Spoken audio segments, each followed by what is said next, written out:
Hi, this is Cheryl for Cut at Home.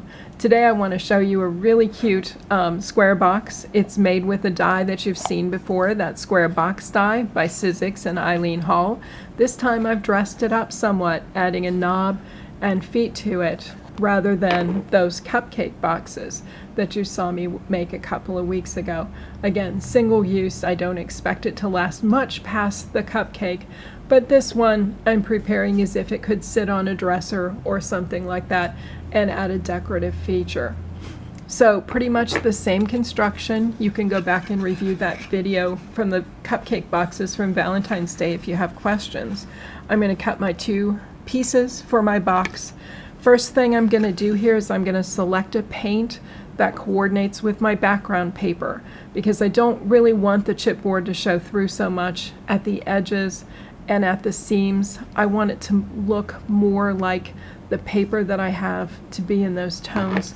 So all I'm going to do is take, I love these dabber top paints. This is a Jenny Bolin paint by Ranger. The Tim Holtz Sizzix Distress paints also work very well for this. Just paint along those seams on the inside as well as the outside. I find that it takes a couple of coats because it's chipboard and it kind of soaks it in a little bit, and then paint along this long edge all the way around. Again, trying to minimize the appearance of chipboard. When it shows, we want to see the ivory color and not the chipboard. So once that's done and that's dry, again, if you use the dabber tops, it's dry quickly. You don't have to really miss a beat with it. First thing you want to do is to cover this flap here. Only one of the outer flaps needs to be covered for this project.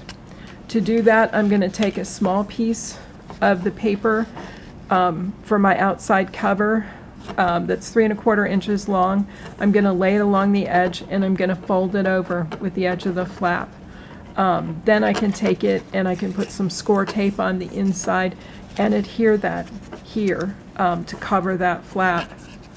On the inside, you're going to do the same thing with your inside flaps. Again, take your lining material, lay it along the edge of the flap, fold it in to get the crease in the proper place, and then you can remove it and add score tape and adhere it fully. For the inside flaps, you're going to go ahead and line each one of them. They do show, every single one of them shows on the inside, so you want all of those lined, but only the single flap on the outside. Once your flaps are done, you'll line the inside of the box. The outside box measures 3 1/4 inches. Same with the inside panels, by the way.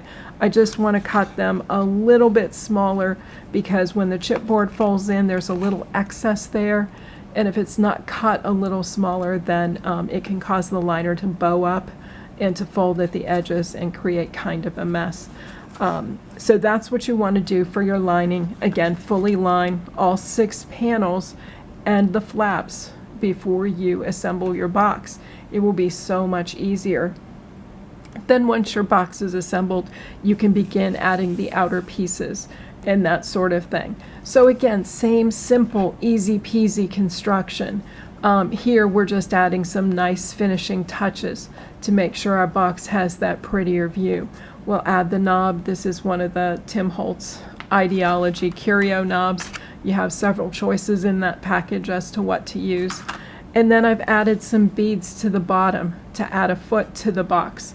These beads aren't your normal round beads. They're kind of flat. I know it's really hard to see in the video, but rather than being fully round, it's like they took it from the top and squished it in to make it a little flatter, and that will make the box stand flat. So that's my project for today. Thanks for watching. Bye.